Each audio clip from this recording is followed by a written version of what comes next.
Hi, and thank you for dialing in to listen to the White Rock story. Whether you're a shareholder, an investor, or a soon-to-be shareholder, hopefully at the end of this 10-minute presentation, you've got a feel for White Rock, our two projects, and the opportunity. Certainly happy afterwards if you want to reach out to me through the website, through the platform with the conference, or phone. Happy to have a chat.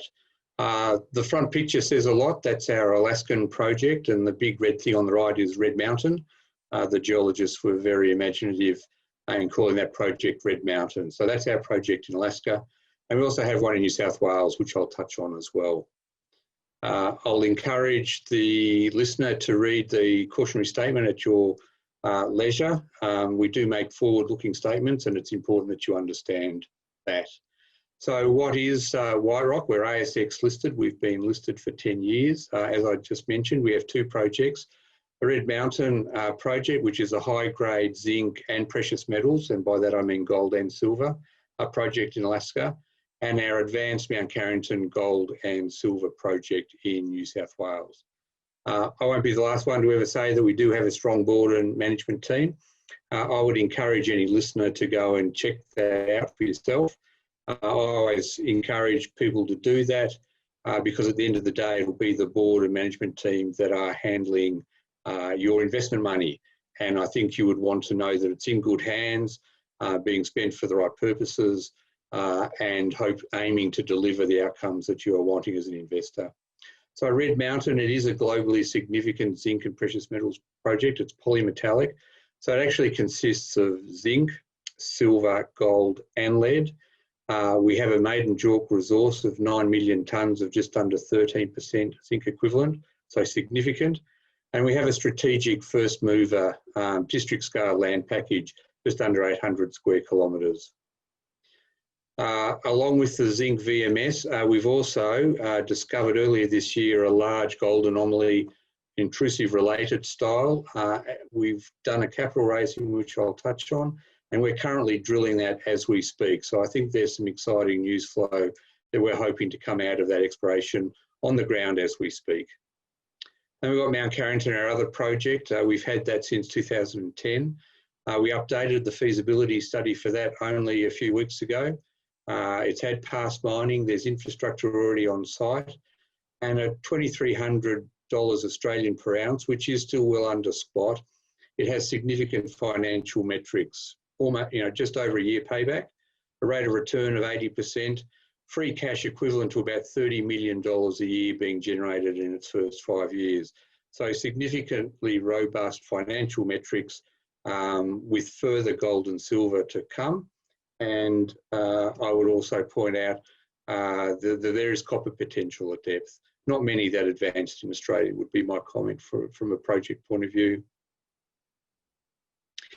Touching on the board and the corporate structure. That corporate structure listed, we just did a consolidation, so a nice number of shares, a bit over 70 million. Market cap at current share price, you can see about 47 million. And really healthy for a junior company, 15 million in cash as at the end of July.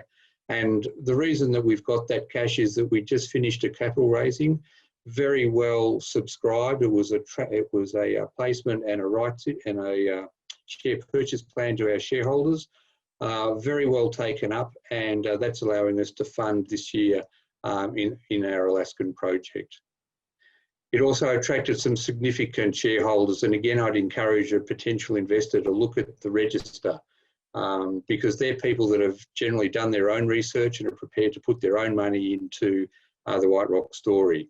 So Crescat, based out of Denver, large institutional fund, couple of nominee companies. We've got an ASX listed company in Sandfire, another institution out of Canada, and a couple of high net worth. So it's actually not a bad register, in my opinion, for a small junior, where you do want a mix of institutional and retail as you grow the business and grow your register. Our share price has been fairly flat. It certainly spiked around the time of the capital raising, and it's settled down, I guess, as we've settled down into our exploration program. And steady news flow. I encourage an investor to go and have a look at our website where all of the latest news is lodged there. So the board, again, fairly important. Two of us are mining engineers, two of us are more business development, M&A, and Rowan, our exploration manager with broad gold and international experiences. So again, check out the board. They're the people that will be in charge of the business, the strategy, and handling your money. Earlier this year, and it was with great joy, I guess in some ways, that we announced the appointment of Dr. Quinton Hennig as our technical advisor. Based in the US, he's been fantastic as a sounding board for our exploration program in Alaska, but also he introduced us to many of those new shareholders that I've just mentioned in the previous slide. Many people may know him, Novo Resources. He was involved with Fosterville and Kirkland Lake. He has a lot of contacts, very good technical, but also in the capital market space. And he's been a great sounding board. We essentially have a Zoom meeting once a week where we dial in both Rowan here in Victoria, Quinton in Denver, but also the team in Alaska on the ground. So, you know, very real time, very hands-on, and a great individual to complement the team being led by Rowan. So a little bit about Red Mountain. As I mentioned, it is a significant undeveloped project. It sits in central Alaska, so we are surrounded on three sides by all-weather road and the main highway and rail between Fairbanks and Anchorage, so the two largest cities. So we're only about 100 k's due south of Fairbanks. We're only 35 kilometres east of Healy. So well located. Alaska is fairly infrastructure poor, but we're quite fortunate where we are. And you can see the impressive metal content of the JORC resource and the grades, just under 6% zinc, almost 2 ounces, in fact over 2 ounces equivalent in silver, and about a gram a tonne of gold.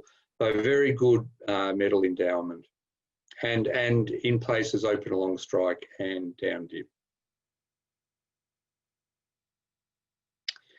Had some historical drilling when we acquired it, about 127 drill holes. So you can see some of the widths from previous drilling, and also some of the grades. Again, you know, 180 grams a tonne silver, you know, 500 grams a tonne silver, but significant base metals, 6% zinc, 25% zinc, 20% zinc, with lead and gold as well. So significant base metals content from the two deposits.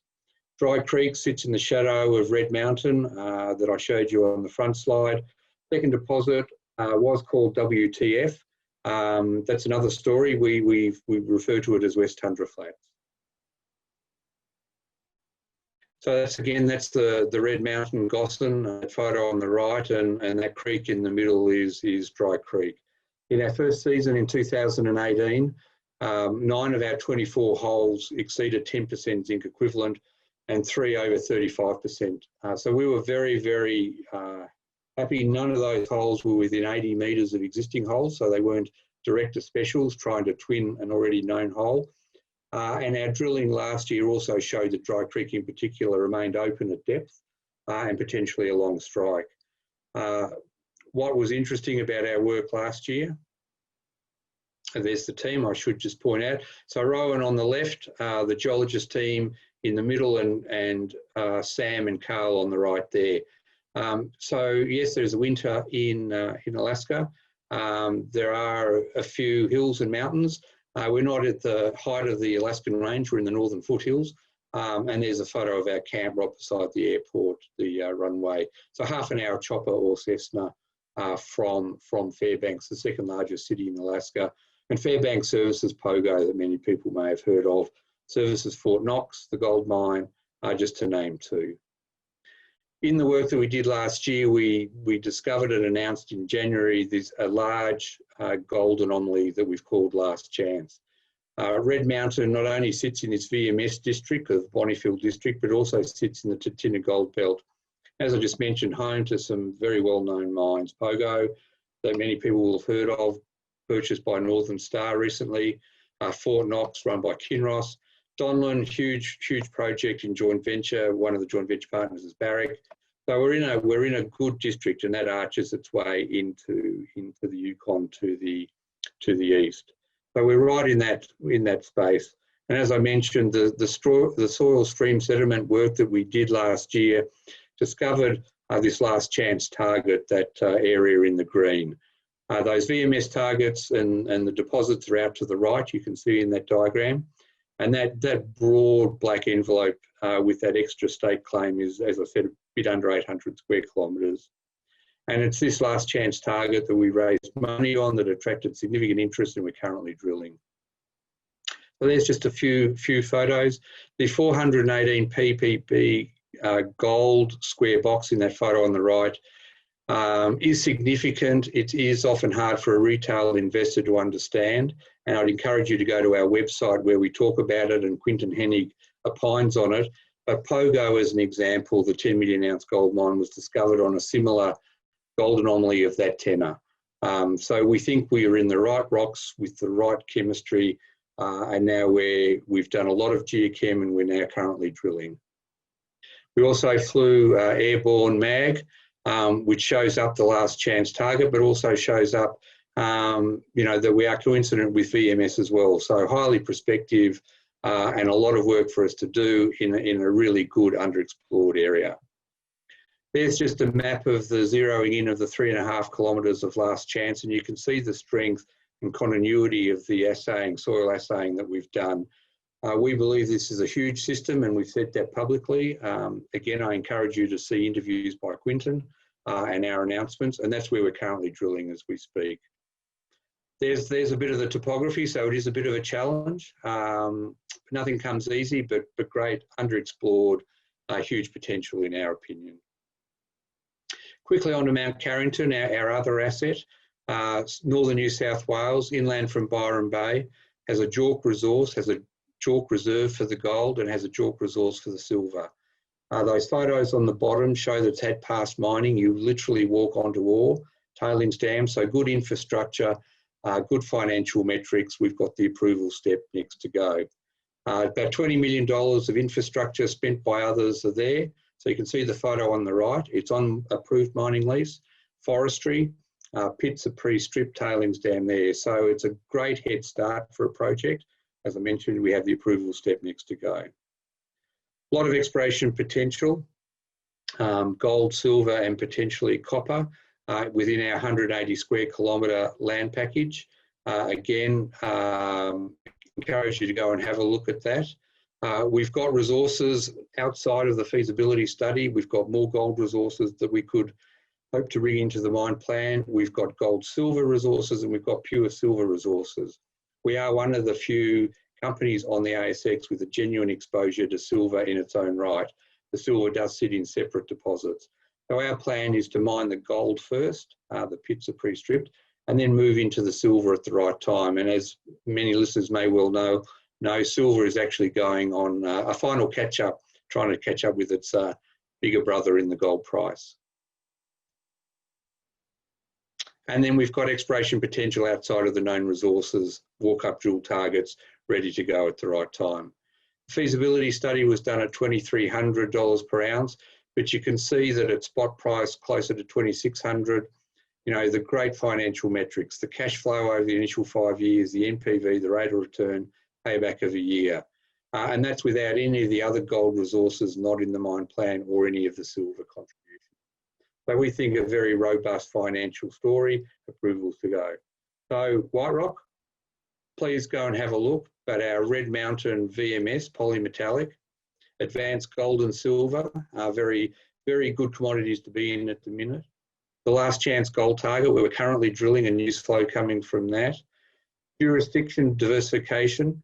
Aside from a board, I would encourage an investor to look at the jurisdictions your investments are in.